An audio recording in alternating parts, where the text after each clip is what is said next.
ಕೇಶವನಾಥೇಶ್ವರ ಗುಹಾಂತರ ದೇವಸ್ಥಾನ ಮೂಡುಗಲ್ಲು. ಅಲ್ಲಿಗೆ ಆ ದೇವಸ್ಥಾನಕ್ಕೆ ಹೊರಡ್ತಾ ಇದ್ದೇವೆ. ಶಿವ ದೇವಸ್ಥಾನ.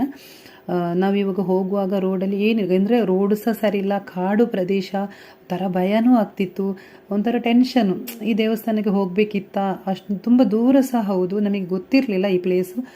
ನಾವು ಯೂಟ್ಯೂಬಲ್ಲೆಲ್ಲ ನೋಡಿ ಈ ಥರ ಒಂದು ದೇವಸ್ಥಾನ ಉಂಟು ಹೋಗುವ ಅಂಥೇಳಿ ಆ ಥರ ಹೊರಟದ್ದು ಸಹ.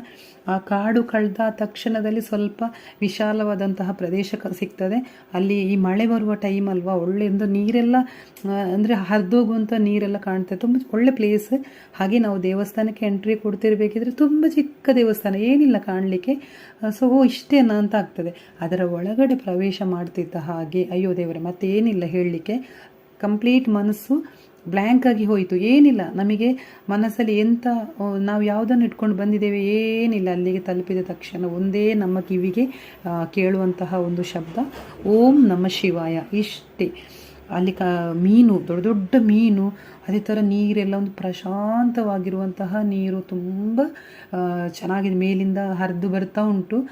ಅದೇ ಥರ ಒಳಗಡೆ ದೇವಸ್ಥಾನ ಅಂದರೆ ದೇವರ ಒಂದು ಲಿಂಗ ಕಾಣ್ತಾ ಉಂಟು ನೋಡಿ. ಅಲ್ಲಿ ಪೂಜೆ ಮಾಡಿ ಪ್ರಸಾದವೆಲ್ಲ ಕೊಡ್ತಾರೆ ಅಲ್ಲಿ. ಹಾಗೆಯೇ ಅಲ್ಲಿ ಒಂದು ಪ್ರತ್ಯೇಕತೆ ಏನು ಅಂತ ಹೇಳಿದರೆ, ಅಲ್ಲಿ ಒಂದು ಉದ್ಭವ ಲಿಂಗ ಅಂತ ಉಂಟು. ಅದು 7 ವರ್ಷದ ಆಚೆಗೆ ಅದು ಅಂದರೆ ಅಲ್ಲಿ ಉದ್ಭವವಾಗಿರುವಂಥದ್ದು ಅಂತ ಹೇಳ್ತಾರೆ.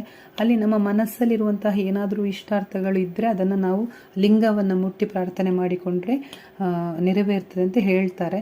ಬಟ್ ಏನು ಅಂತ ಹೇಳಿದರೆ, ನಮಗೆ ಅಲ್ಲಿಗೆ ಹೋದ ತಕ್ಷಣ ನಮ್ಮ ಮನಸ್ಸಲ್ಲಿ ಏನಿಲ್ಲ, ನನಗೆ ಆಸ್ತಿ ಕೊಡಪ್ಪ, ನನಗೆ ಇದು ಕೊಡು ಅದು ಕೊಡು, ಏನು ಕೇಳಲಿಕ್ಕಿಲ್ಲ ಆಯಿತಾ.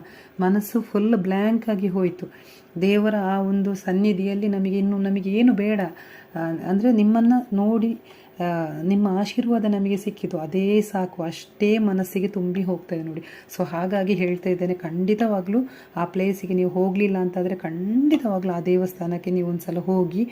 ನಿಮ್ಮಷ್ಟು ಪುಣ್ಯವಂತರು ಯಾರೂ ಇಲ್ಲ ಅಂತಲೇ ಹೇಳ್ತೇನೆ ನಾನು. ಕಣ್ಣಿಗೆ ಕಾಣುವ ದೇವರು ಅಂತಲೇ ಹೇಳ್ಬೋದು, ಅಷ್ಟೊಂದು ವಿಶೇಷವಾದ ಸ್ಥಳ.